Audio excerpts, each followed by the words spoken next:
Instagram side, you're just going to have to deal with that. And now we are live everywhere. So guys, thanks for joining. My name is Lynda Lippin of Lynda Lippin Pilates. And today I am here with you for a fabulous talk with my friend Donna. Donna Tashjian is the founder of Vibrant Living International, a nonprofit. You can see her logo and her banner right behind her. She is a life mastery coach, ordained minister, podcaster. In fact, I'm going to be on her podcast shortly, and an author. She brings accelerated transformation to people across the world. And I really love her statement of helping you turn your baggage into luggage. I love that so much. So that we can all learn to live the life of our dreams, developing our spiritual intelligence. And she's been doing this work for 20 years. So it's been quite a while. She's developed powerful programs and workshops that can help you through your life transitions and challenges, to help you achieve your goals and your dreams. And she'll just help us all walk away from the overwhelm. Donna, yes. Welcome. Thank you. It is a pleasure to be here today, and learning how to turn our baggage into luggage is quite a wonderful thing when that begins to occur. And overcoming adversities. Anybody here had any adversity the last year and a half? Right? Let me tell you, Pilates teachers have tended to feel like they've had adversity always. And this last year and a half, where we just had to pivot and not be in studio, I mean, you know, people are spending $10,000, $20,000 on Pilates apparatus.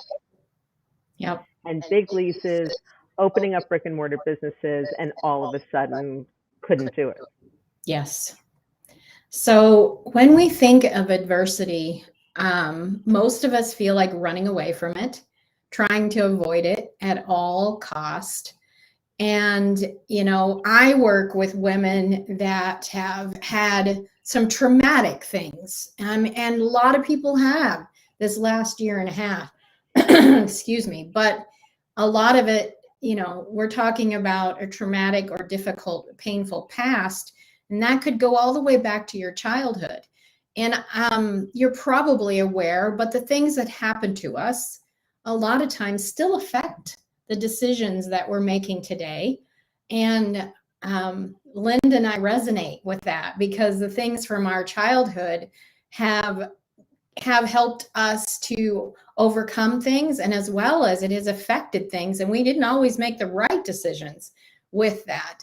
So one of the things that happened with me is I was a teenage mom. At the age of 15, I was a mom. And so Wow. Learning how to say those years, I can't find the right adjectives. Hard just doesn't cut it. Wondering how to make it and how to make that work. So I raised my daughter. And so we've all had stuff that's happened to us. And when that occurred, I felt shame.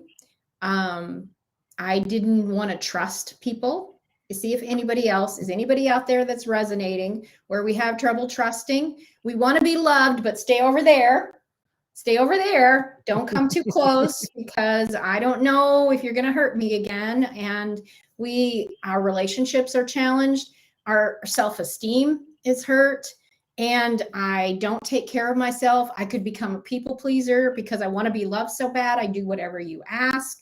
We get into all kinds of relationships. There's just a host of things that occur when we've had some type of adversity. So the number one thing that I talk about when I'm talking about adversity is, first of all, discovering where you are. You know, where are you on your journey? Are you in a place in your life that you would really like? I call it, where am I on my own map? Where am I? And what am I? Because a lot of times it's become normal not to be not to feel good. It it feels has. normal not to feel good. And so we don't really recognize that we're not in a great place because I've been this way or I felt this way for so long. So that's number one. Number two is approach the adversity. I call it building my understanding muscle or superpower. And it's going, where's the gift? Where's the gift in this bad situation? I was thinking another word, but I'll say bad. My followers know that I curse all the time, Donna, so Yes. feel free. Well, I don't really. That's just not really. Okay. That's So not I you. heard a story that'll illustrate this little point right here. It was, and maybe you've heard it. It's an old story, but I love it. Two kids were put in a room full of horse manure. And the one little kid just sat down and said, my life is full of, and he's like, it's all hopeless. It stinks. The whole world stinks. And the other little kid knocked on the door and said, can I get a shovel? I go, why do you want a shovel? And she goes, with this much horse poop, there's got to be a pony in here somewhere. Yes. And so that's what I mean. Search for the gift. In every adversity, there's something we can learn, that we can grow, that we can become better and stronger. I call these situations gift wrapped in sandpaper. They don't feel good. But baggage thinking, if we go with my terminology, is why did this happen? Why me? This isn't fair. This isn't right.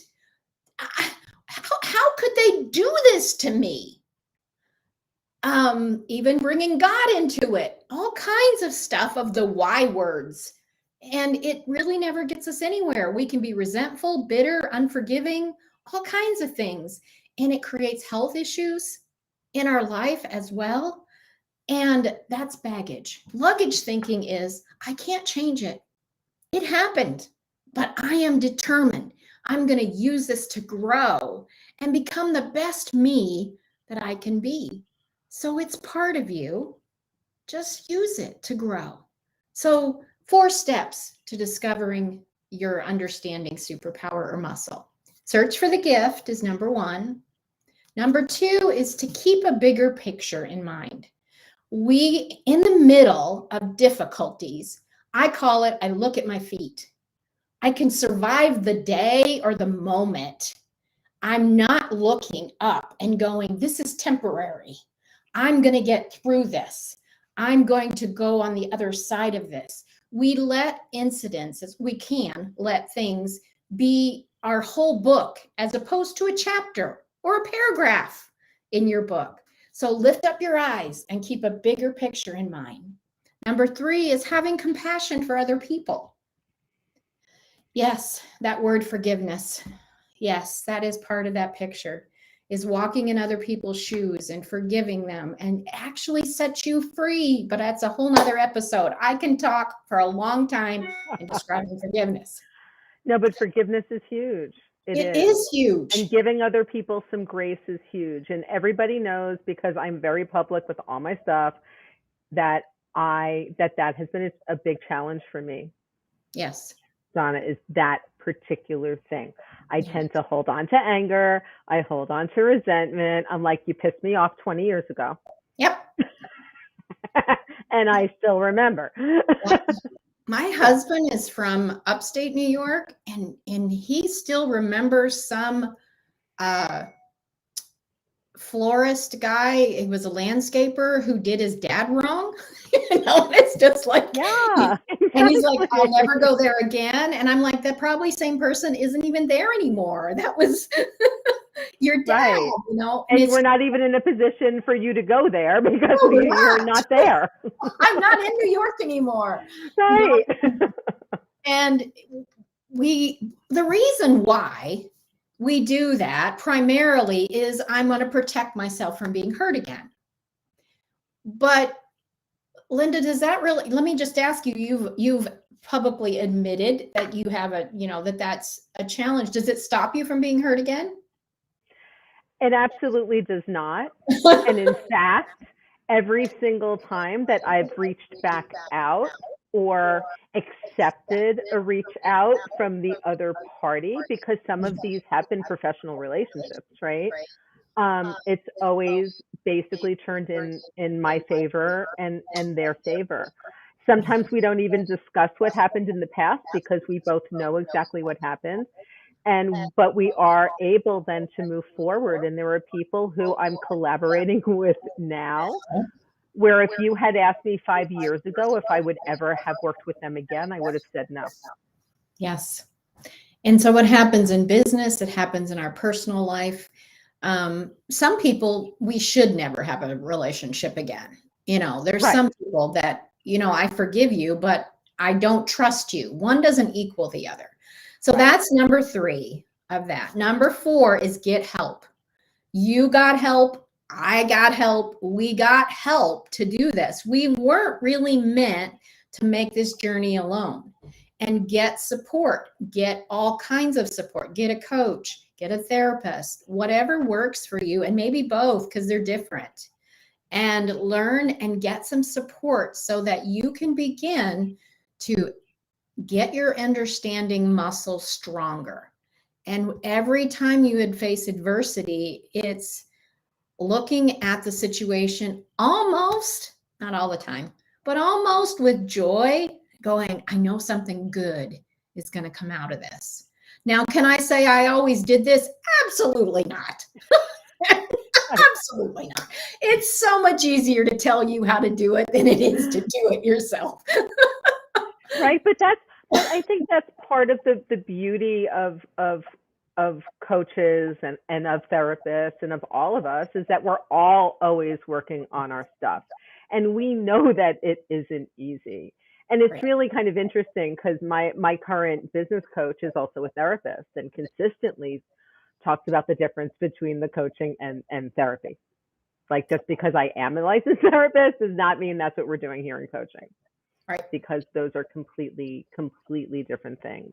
Now, so Donna, are there any specific practices or things like that people could try implementing in their lives? Like, I know for me, I never journaled until very recently. And I actually, I don't know why, I always naysayed journaling. I always did. I was always like, oh, I don't need to do that. I write enough. I talk enough. Like, I can't. But journaling, and especially with specific prompts, like from my coach, right? And specific time frames. Like, I even do this for my clients in Pilates Teacher Mastermind VIP now, where I'll say, as I ask you these questions, I want the first answer. I don't want you to think about the right answer.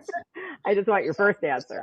But I have found that to be huge and hugely freeing. And I'm also found that I'm becoming much more sensitive to when I see stuff out there. Like, we're going away next week, and we're just going up to Mystic. And we always stay at the Hilton there. And of course, like every hotel during COVID, they're running a fully occupied hotel on half staff. Right. And when I look at the reviews, I mean, people are so mean. Like, they're not doing daily housekeeping. I'm like, they have half staff. There's a pandemic. They're trying to keep like strange germs out of your room.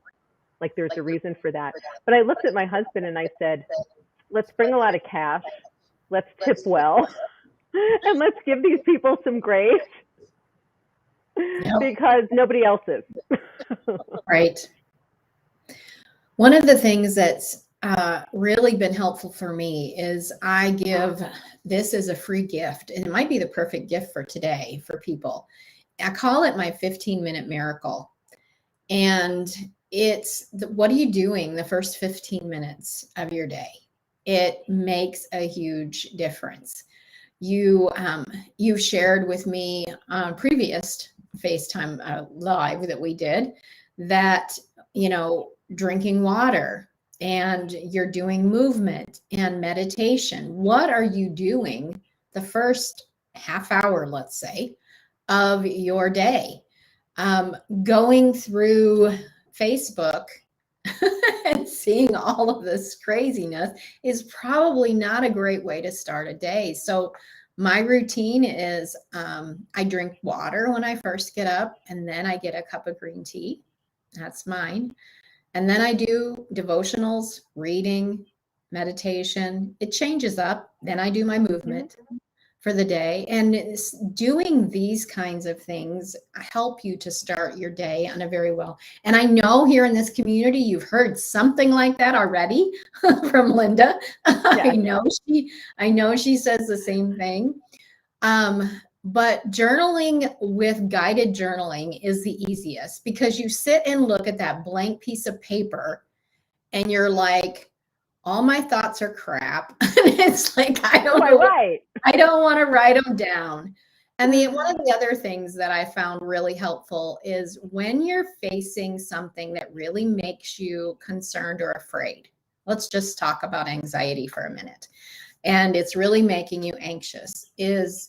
I am a proponent of using affirmations or declarations, whatever word you want to use. But I don't know which ones to say. It's like, I don't know. I know I'm supposed to do that, but I don't know what to do. So I make columns on the piece of paper, and on the left-hand column, write all of the stuff you're afraid of. I'm afraid I'll lose my job. I'm afraid I'll get sick. I'm afraid that I'm afraid I'll fail in my new eating plan. I'm afraid that I won't be good enough for whatever. Because I mean, we could always answer that one. Something I don't feel like I'm good enough for. And write down all your fears. And then do the opposite. Either a book you've read, a quote you've read, a verse you've read, and do something that's the opposite. Instead of, I am not enough for this, one of my favorite that I say is, I have nothing to prove. I don't have to impress anybody. I have nothing to prove. I just need to be me. And that in itself, that exercise, now it isn't something I do every day, but it creates affirmations that I can incorporate every day into my daily routine that are actually addressing my inner critic fears. So that is another one of my favorite. Yeah, I find I've found lately that having a bunch of things in my toolbox to pull from, depending on the day. Sometimes I have some trusted sources that came to me from my coach of self-hypnosis audios, of subliminal affirmation audios. And I also, am working through a process that I'm being taught right now that is actually very similar to what you just laid out for affirmations, of kind of figuring out my own power and power statements as affirmations, because it's important. And I think a lot of us my academic background is in like Western philosophy, where we like naysay everything, right? Like it was our favorite thing to just, naysay religion and naysay mysticism and just be like, no, if it's not like rational thought, we don't want to deal with it.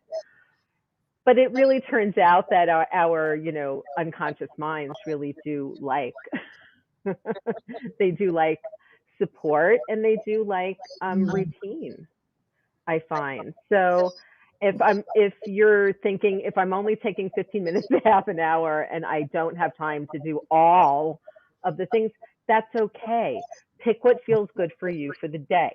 Yes. That's kind of how I work it. If I have a longer time in my afternoon, sometimes I'll throw on my headphones and lay down and do a half an hour self-hypnosis thing because I've got the time, but I don't always.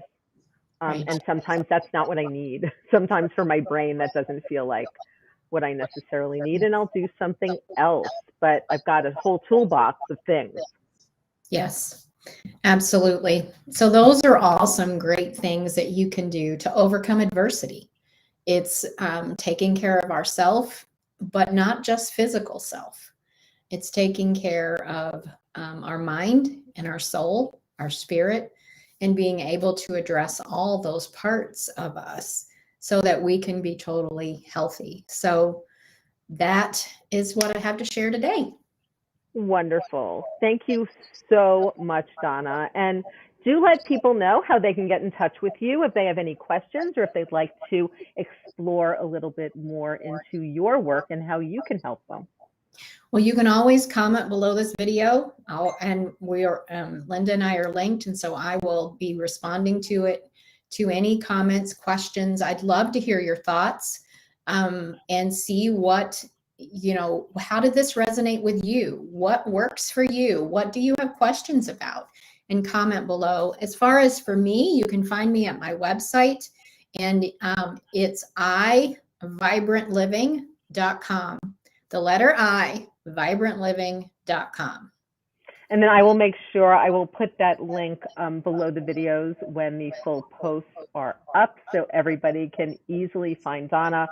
I mean, Donna's a fabulous resource, and I really think that for all of the Pilates teachers who follow me as well as everybody else, we need to take care of our minds.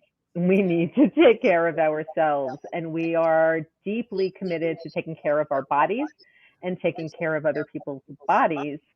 But we do really need to take care of the rest of us. And if this year and a half did not prove that to us, I mean, the number of deeply talented Pilates teachers who were just sitting there going, I can't do this online pivot. I don't know if I can teach that way. It's just been scary, and we all want to just plow through it. And that doesn't work, my friends. It doesn't work. Take the time, find your people, find your affirmations, take the space, and get support. Get support, because it's really important. Find a network. I really encourage you guys to find a network of people who are like-minded and not necessarily in the fitness and Pilates community. Yes. If you guys have noticed, the people that I've been bringing into the live streams, the women I've been talking to, are not from the Pilates community, but still have a deep amount of knowledge that is useful for us as Pilates teachers and as human beings. Yes. And I am enriched on a daily basis just by the women in my network, just by the women I'm contacted with. If you find that you're scrolling through your Facebook and Instagram and it's making you feel worse, then think about who you're following. Because my Facebook and Instagram are full of awesomeness. Yeah. And I think yours is too, Donna, because we're connected to a bunch of the same people. Absolutely. And not that we don't have our challenges and our issues and our moments online where we're like, but for the most part, even when that happens, we all have each other's backs, right? So we have that moment, we put it online, and everyone shows up and says, take a deep breath, calm down, go do your meditation, come back tomorrow, you're fine. Absolutely. And if you don't have that, that needs to happen. You can do that by following me, following Donna, start joining our groups, and start getting involved with people who are positive. Absolutely. And don't make you feel worse. You want people that add to your luggage, not to your baggage. I love that phrase. All right, everybody. As always, thank you so much for joining me. If you're watching this live, thank you. If you're watching this on the replay, thank you as well. We would love to see your comments, any questions, whether this resonates with you. And hopefully you're going to take some of this advice and some of these tips that Donna so generously shared with us today and move forward and use some of them and see how they work for you. All right. Bye, everybody. Bye.